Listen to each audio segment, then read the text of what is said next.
여러분 안녕하십니까? 유석균입니다. 진실을 밝히기 위해 자신이 속한 기업이나 조직의 비리를 폭로하는 내부 고발. 오늘은 이 내부 고발에 관한 이야기를 해보려 합니다. 취재를 맡은 이연아 기자 나왔습니다. 이 기자, 내부 고발 많이 들어는 봤지만 실제로 경험하기는 어려운 일이어서 조금 생소하게 느껴지는군요. 네, 내부 고발은 공동체 보호 측면이 강해 다른 말로 공익신고라고 불리기도 하는데요. 우리나라에 내부 고발이란 개념이 생긴 것은 1990년대 들어서였습니다. 최초의 내부 고발은 감사원의 재벌부동산 투기감사 중단을 폭로한 이문옥 감사관이었는데요. 이후 국군무한사령부의 정치인과 민간인 불법 사찰, 군 부재자 부정 투표까지 내부 고발을 통해 중대한 문제들이 잇따라 수면 위로 드러났습니다. 이토록 긍정적인 영향을 불러일으켰음에도 불구하고 정작 제보를 한 분들의 상황은 좋지 않았습니다. 공무상 비밀누설죄로 구속되는가 하면 특수근무 이탈 혐의, 군 무단 이탈 혐의로 체포되는 등 고초를 겪어야 했던 건데요.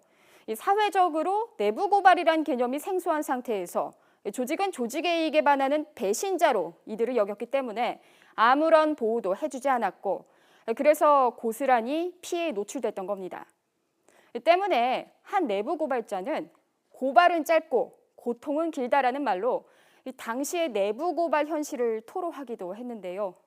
그로부터 20여 년이 흐른 지금, 과연 우리의 현실은 달라졌을까요?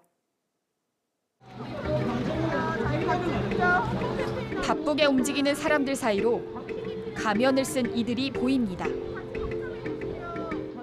홍보용 스티커를 건네는 어색한 손길과 떨리는 목소리. 이들은 대한항공 직원들입니다. 많이 참여해 주시고 갑질 근절을 위해서 여러분 도와주십시오. 감사합니다. 감사합니다. 갑질 근절 함께해요. 갑질 근절 함께해요. 갑질 근절. 익숙한 공항이 아닌 도심 한복판에서 즐거운 여행 되십시오 대신 갑질 근절 함께해요를 외치는 사람들. 불과 2달 사이에 벌어진 일입니다.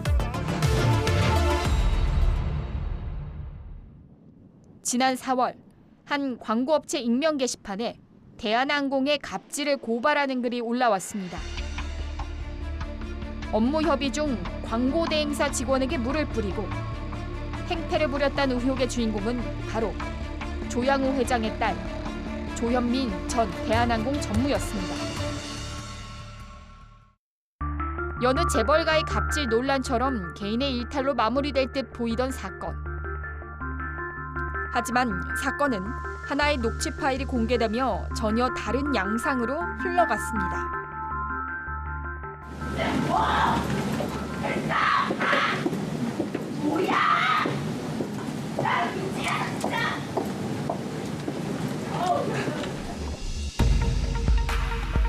조현민 전 전무의 고성과 폭언. 또 다른 갑질 행태가 고스란히 담긴 녹취 파일이었습니다. 물컵 사건이 보도된 지 열흘 만에 직원들은 자발적으로 회장 일가의 갑질 등을 제보하는 익명의 오픈 채팅방을 개설했습니다. 제보는 꼬리에 꼬리를 물었습니다. 조양호 회장의 부인인 이명희 씨의 폭행 동영상이 공개된 데 이어 일감 몰아주기, 조양호 회장 일가의 밀수 의혹까지 수많은 의혹들이 제기됐습니다. 모두 대한항공 내부에서 긴 시간 회장 일가를 지켜본 직원들이었기에 알 수 있었던 내용이었습니다. 대한항공 오너 일가의 갑질 사건은 우리 사회에 커다란 파장을 불러일으켰지만 지금도 대한항공 직원들은 가면 뒤에 얼굴을 숨긴 채 거리에서 지지를 호소하고 있습니다.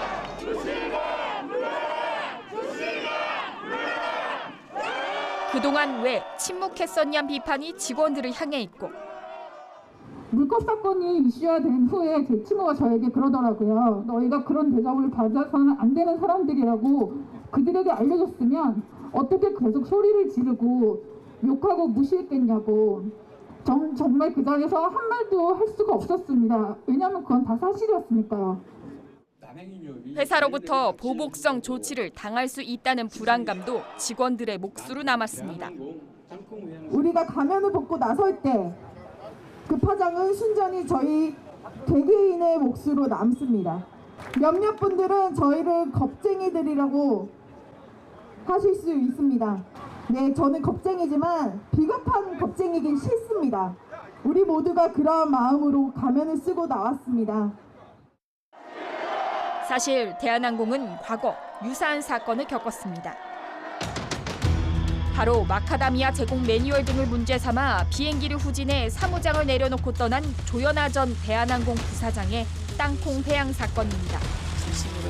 당시 박창진 사무장은 사건의 전말과 함께 대한항공 측이 국토부 조사에서 거짓 진술을 요구한 사실 등을 언론에 폭로했습니다.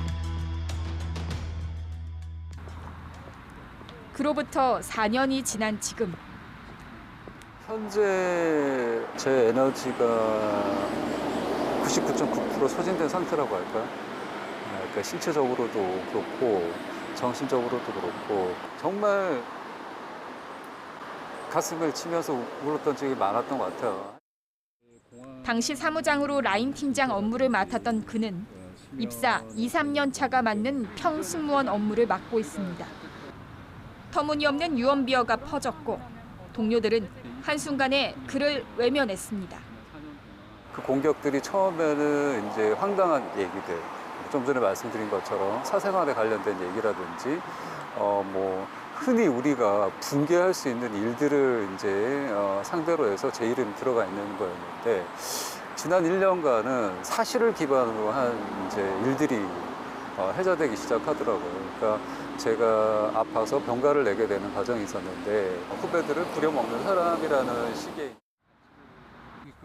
몸과 마음은 지쳤고 건강 이상까지 겪었지만 산재를 인정받기도 병가를 쓰기도 쉽지 않았다고 합니다. 많은 분들은 지금도 이제 오해하시는 부분이 박창진이라는 사람은 뉴스에도 나왔고 언론에서 많이 회자됐기 때문에 양심적으로 회사에서 다 해줬겠지, 편의를 봐줬겠지라고 했지 생각하실 수 있지만 저는 그런 편의를 자발적으로 회사 측으로부터 받아본 적이 없고 제가 법적 대응을 한다든지 이 산재도 결국에는 거의 1년 가까이 지나서 제가 이제 변호사를 사겠다라고 했을 때 이뤄졌고 그 이후에 소급 적용이 된 거죠. 음해성 루머와 사내 분위기 속에 동료들은 등을 돌렸고 업무가 조정되며 체력적 한계는 물론 박탈감마저 느끼는 상황이 반복됐지만 지난 4년 이 악순환에서 벗어날 방법을 찾을 순 없었습니다. 박창진 사무장은 지금도 외상후 스트레스 장애에 시달리고 있습니다. 왜 땅콩회항 사건 때는 외면했냐고 동료들을 원망할 법도 하지만 박 사무장은 지금 동료들이 겪고 있을 혼란과 두려움을 누구보다 잘 알기에 그들을 이해한다고 합니다. 그리고 그는 지금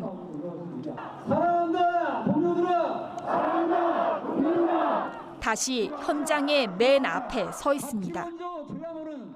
왜 당신이 해? 라고 하는 내부적인 이제 반론들도 많아요. 하지만 저 말고 이렇게 드러내고 할 수 있는 사람이 없기 때문에 저 또한 알고 있어요. 이것이 나중에는 결국에는 또 다시 내부에 의해서 제가 공격받는 일이 되거나 그 가치를 인정받지 못하는 일이 될 수도 있지만 제 소명은 다 하는 게 맞다라는 생각 때문에 하는 거죠. 다시 최초로 돌아간다 하더라도 이 선택을 하시겠어요? 정말 그 질문을 많이 받았는데 아마 저는 할 것 같아요. 제가 이 얘기를 할 때마다 좀 살짝 항상 울컥해지는데 그런 이제 피해자분들이 저에게 똑같은 질문을 한다. 제가 당신처럼 내 피해 사실을 얘기하고 또 이걸 개선하기 위한 행동을 해도 될까요? 라고 한다면 주저할 수밖에 없을 것 같아요. 정말 용기를 낸다면 저는 당신이 그 용기를 내는 사람이 된다면 나는 당신 옆에 있어주겠다. 이렇게는 얘기할 수 있을 것 같아요. 되게 의로운 일을 했다 이런 시각이 하나 있는 반면에 또 한쪽에서는 내 조직에서 일어나면 불편한 일이에요. 그분이 조직의 배신자인 거죠. 전 세계적인 모든 나라에서 내부 고발은 필요하고 사실 그걸로 인해서 부패가 예방되는 거는 맞는 거니까요. 그러니까 사실은 적극적으로 내부 고발이 이루어져야 되고 사실은 그분들에 대한 보호 조치가 있어야 되는 게 맞죠. 굳이 가면 뒤에 나를 숨기지 않아도 내부 고발을 하는 내가 보호되는 그런 날은 올 수 있을까요?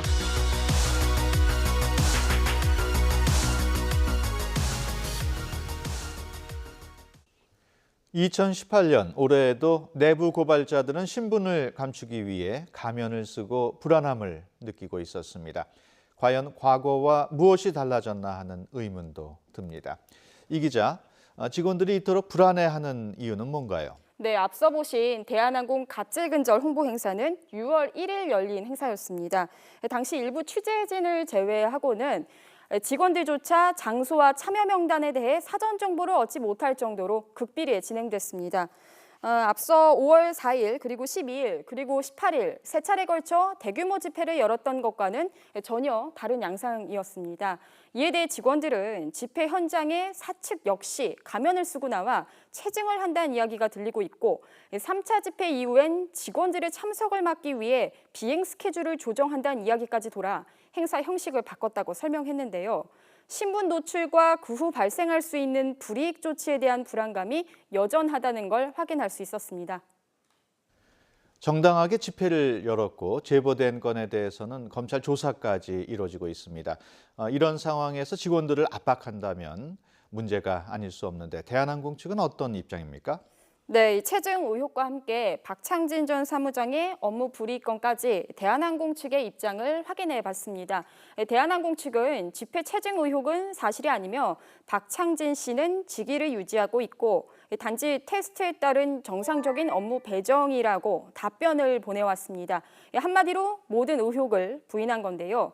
개연성이 커 보이는데도 회사 측이 아니라고 부인하고 공방이 이어진다면 진실을 밝혀내기가 쉽지 않은 게 현실이거든요.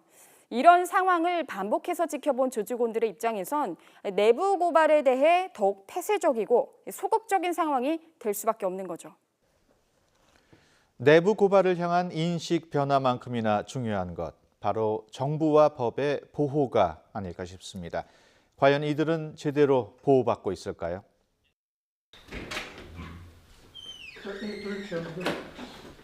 여기 내부 고발로 한순간에 인생이 바뀐 남성이 있습니다. 내부 제보하면서 김광호 씨는 1991년 현대차에 입사해 연구소, 엔진 품질관리부, 품질본부, 구매본부 등을 두루 거치며 25년 동안 현대맨으로 살았습니다. 누구보다 회사를 아꼈던 김 부장. 하지만 2015년 회사가 엔진 등 차량 결함을 은폐하고 있다는 사실을 알게 됩니다.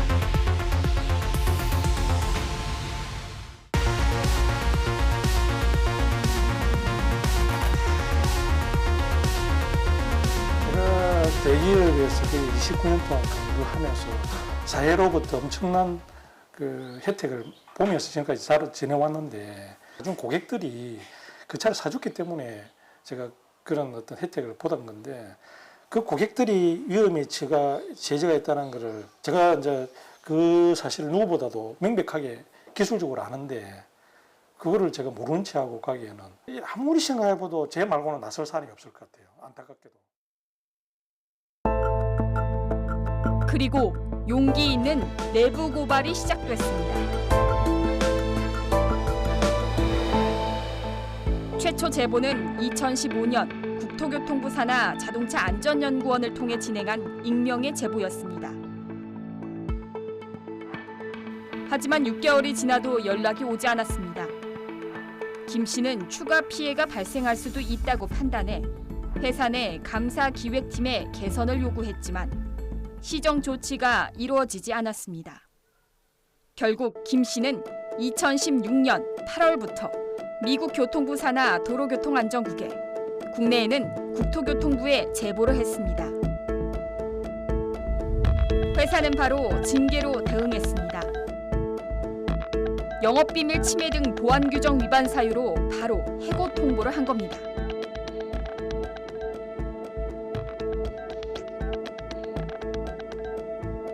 여기서 끝이 아니었습니다.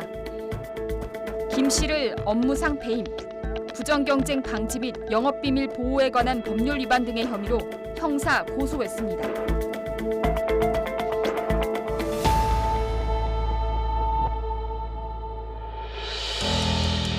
지난해 7월 검찰은 김 씨에게 무혐의 처분을 했지만 수사 과정에서 김 씨는 집까지 압수수색을 당하는 수모를 겪었습니다. 회사 측에서 노리는 거는 그런 민형사의 어떤 엄청난 물량 공세를 퍼부어대 가지고 사실은 본때를 한번 보여주겠다는 것이죠. 그래서 스스로 항복해라. 항복하지 않으면 너 이런 어떤 참 그 험한 꼴을 당한다는 것을 사실은 이제 보여주는 것이고, 그 다음에 이제 더 나아가서 보면 다른 직원들, 다른 구성원들한테도 본때를 보여주는 겁니다. 엄포 놓는 거죠. 이거 봐라. 함부로 괜히 이렇게 나섰다가 험한 꼴 당하는 거 니네들도 다 보고 있지 않냐. 그랜저, 소나타 등 현대기아차 17만여 대. 김 씨의 내부 고발로 현대기아차 5개 차종 17만 1000여 대가 리콜 결정됐습니다. 또 국민권익위원회가 김 씨의 해고는 공익신고자에 대한 불이익 조치라며 취소 명령을 내려 일단 복직이 이뤄졌습니다. 하지만 얼마 있지 않아 회사 측이 이에 불복하는 행정소송까지 제기하게 되고, 심한 스트레스에 시달리던 김 씨는 복직 한 달 만에 사직서를 제출했습니다.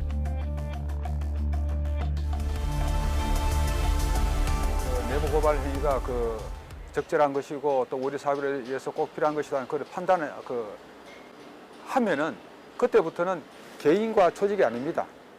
그 조직과 국가 간의 관계로 되는 거죠. 그러면 힘의 균형이 이루어지지 않겠습니까? 지금까지는 그게 전혀 안 되는 거죠. 어디까지나 거대한 조직이 있고 한 개인이 필사적으로 맞서는 그런 형국으로 돼버렸는데, 내부 고발자를 보호해야 할 정부기관의 냉대와 무관심 속에 두 번 우는 어처구니 없는 일도 벌어졌습니다. 내부 고발 후 살해 협박 등 신변 위협에 내몰려 도피 생활까지 한 남성. 취재진이 어렵사리 만난 이 남성은 20년 가까이 탱크로리 운전기사로 근무한 신인수 씨. 2015년 지인 소개로 D에너지 회사에 취업했습니다. 근무한 지 한 달이 지났을 때 신 씨는 자신이 운반하고 있는 기름이 육상에서 유통이 금지된 해상 벙커시유란 사실을 알게 됩니다.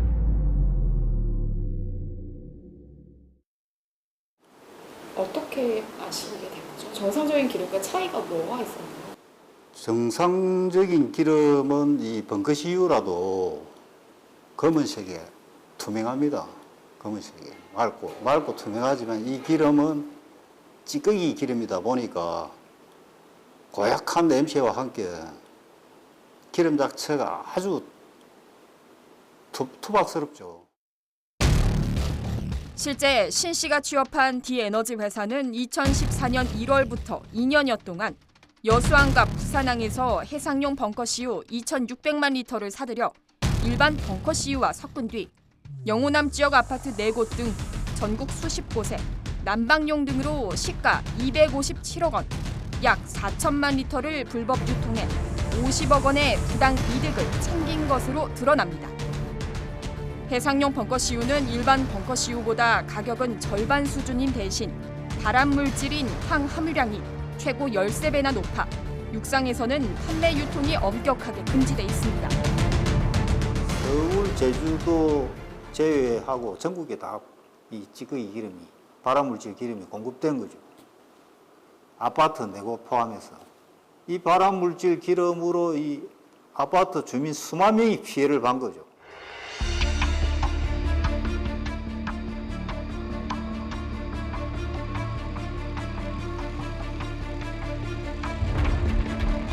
이 회사는 또 레비콘과 덤프트럭에 사용되는 경유를 납품하면서 정유사 출고 경유와 등유를 섞어 13억 원 상당의 저질 경유 130만 리터를 정품값에 내다 팔기도 했습니다. 더 이상 참을 수 없었던 신 씨. 내부적으로 2차례 문제 제기를 했지만 돌아오는 것은 잠을 제대로 자지 못할 정도의 과도한 업무 배정이었습니다. 저에게 닥친 일은 거의 나가라는 식으로 업무를 과다하게 줬죠. 새벽부터 밤늦게까지 돌렸죠. 그러면 쉽게 얘기하면 보고 그렇죠. 이네요. 그런 나쁜 일을 하다 보니까 강제로 쫓아내지는 못하고 스스로 나가게끔 했죠. 신 씨는 7개월 만에 퇴사를 하고 불법 기름 유통 증거를 수집해 부산지방국세청에 제보했습니다. 직원 10여 명이 들어가 있는 단체 카톡방에서 주고받은 내용과 허위 전표 등을 모두 증거 자료로 제출했습니다. 쉽게 혐의가 밝혀질 것이라 믿었던 신 씨. 하지만 그것은 고통의 시작이었습니다. 최초 내부 고발 접수를 받은 부산지방국세청은 불법 행위가 인정된다고 판단해 동울산 세무서로 사건을 이첩시켰습니다. 하지만 세무서는 검찰 고발이 아닌 수사 요청만 한 뒤 자체 조사를 거쳐 증거 부족으로 결론 내립니다.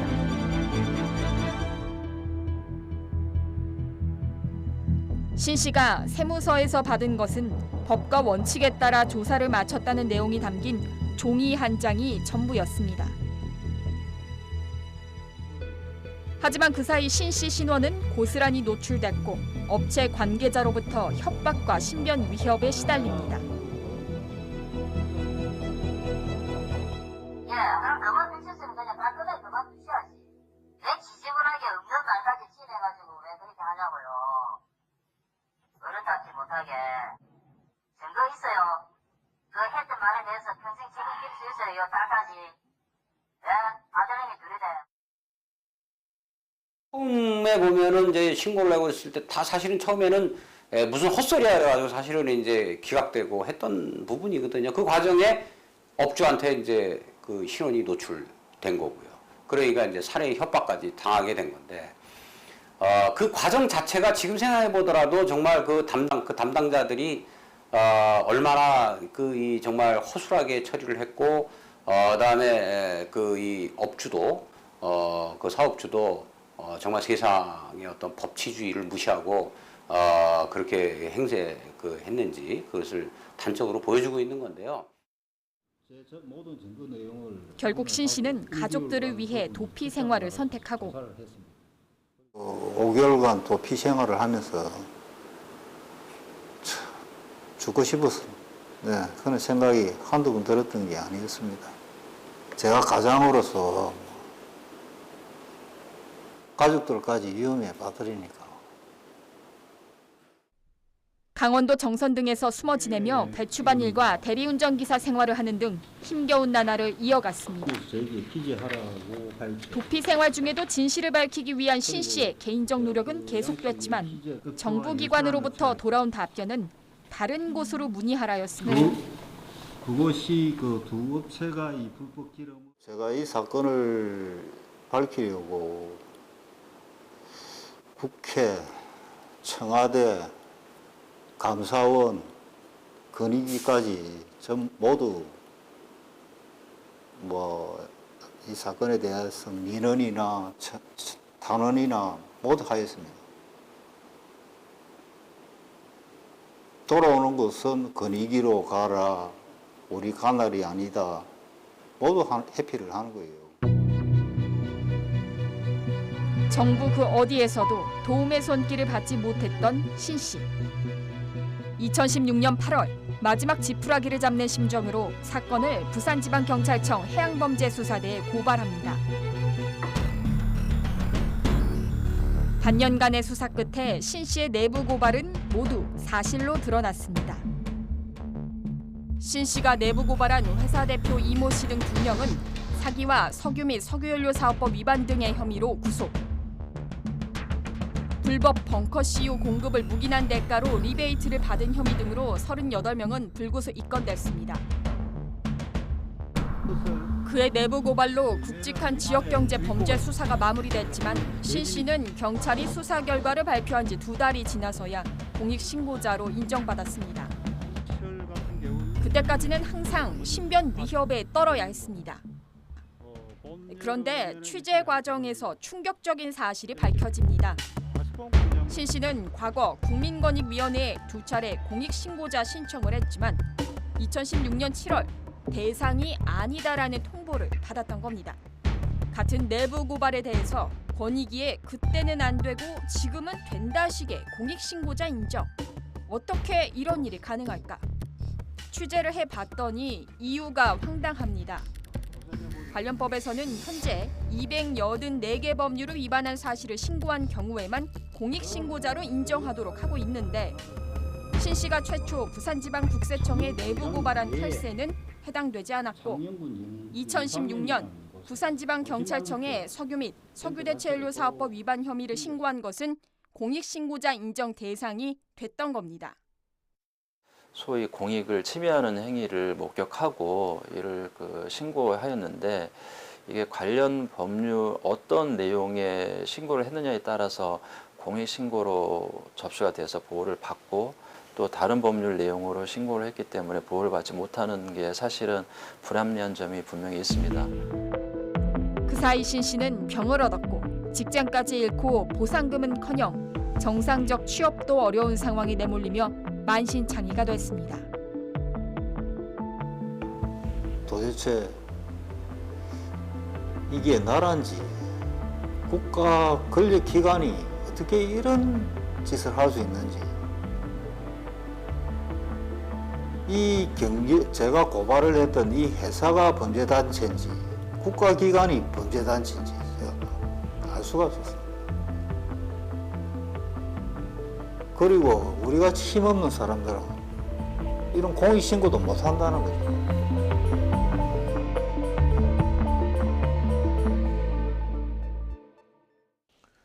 신변 위협에 시달릴 때조차 아무런 도움을 받지 못했다는 신인수 씨의 말, 참 가슴 아픕니다.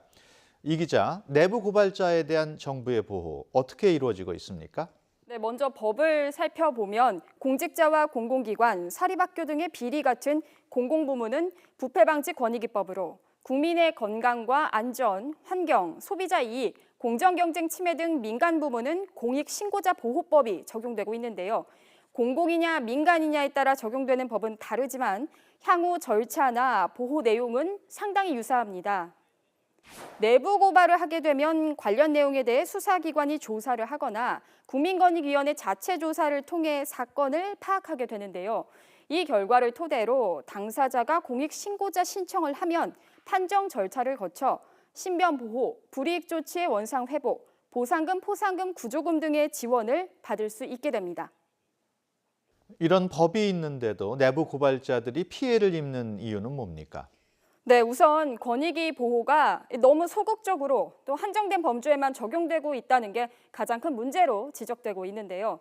공공부문을 다루는 부패방지권익위법의 경우엔 신고 내용이 어떤 법률에 위반되더라도 공익신고자 인정 대상으로 규정하고 있지만 민간 부문을 다루는 공익신고자 보호법의 경우엔 284개의 법률 위반에만 적용됩니다. 때문에 민간기업 내부의 횡령, 갑질 등의 내용을 내부 고발했을 땐 아무런 보호를 받을 수가 없는 건데요. 이는 법률 제한 없이 공익신고자를 인정하는 영국이나 캐나다는 물론 465개의 법률을 지정해 놓은 일본과 비교했을 때도 매우 제한적인 수준입니다. 또 실제 불이익 조치에 대해 권익위가 원상 회복을 요구하더라도 해당 기관이나 기업에서 받아들이지 않겠다고 소송을 걸면 큰 실효성이 없는 것도 문제입니다. 특히 원상 회복 명령을 이행하지 않을 경우 이행 강제금을 부과할 수 있게 돼 있는데 권익위는 2016년 최초 시행부터 지금까지 한 건도 부과한 적이 없습니다. 이 기자, 불이익 조치를 원상 회복시키고 구조금을 지원하는 후속 조치도 필요하지만 피해가 발생하기 전에 보호할 수 있는 방안도 필요할 것 같은데 어떻습니까? 네, 이 직접 만난 전문가들과 내부 고발자들 역시 이 부분을 지적했는데요. 이 내부 고발을 하게 되면 해고와 같은 인사상 불이익은 물론 심지어 소송까지 당하게 되는 경우가 발생하고 이로 인해서 경제적 어려움, 가정 파괴, 건강 악화로 이어지는 이런 연쇄적인 고통 상황이 발생합니다. 그런데 현 시스템에선 본인의 고발 내용이 확인돼 공익신고자로 보호받기까지 거의 모든 부분을 내부 고발자 혼자 감당한다 해도 과언이 아닌데요. 이렇다 보니 한참의 시간이 지나 공익신고자로 인정을 받더라도 지칠 대로 지쳐 일상생활 회복이 불가능한 상황에 놓이게 되는 겁니다. 그래서 해고, 송사 등 피해가 우려되기 때문에 시작되는 시점부터 내부 고발자를 보호해 줄 수 있는 이른바 골든타임 안에 개입이 이루어져야 한다는 지적이 제기되고 있습니다. 유럽연합의 경우 지난 4월 고용주가 스스로 다른 증거를 제시하기 전 내부 고발자를 해고하거나 부당한 업무 지시를 하는 모든 행위를 보복으로 간주하고 송사로부터 내부 고발자를 보호하는 법안을 추진하겠다는 입장을 밝히기도 했는데요. 우리도 좀 더 적극적이고 구체적인 그리고 실효성 있는 대안을 모색해야 할 것으로 보입니다. 이연아 기자 수고했습니다. 악이 승리하기 위한 필수 요건은 선한 사람들이 아무것도 하지 않는 것이다. 영국의 정치가 에드먼드 버크의 말입니다. 우리 스스로 내부 고발을 배신이 아닌 정의로 인식하고 정부가 이들을 책임감 있게 보호해 줄 때 비로소 우리 사회는 더 맑고 깨끗해질 것입니다. 오늘 국민신문고 여기서 마치겠습니다. 시청해 주신 여러분 고맙습니다.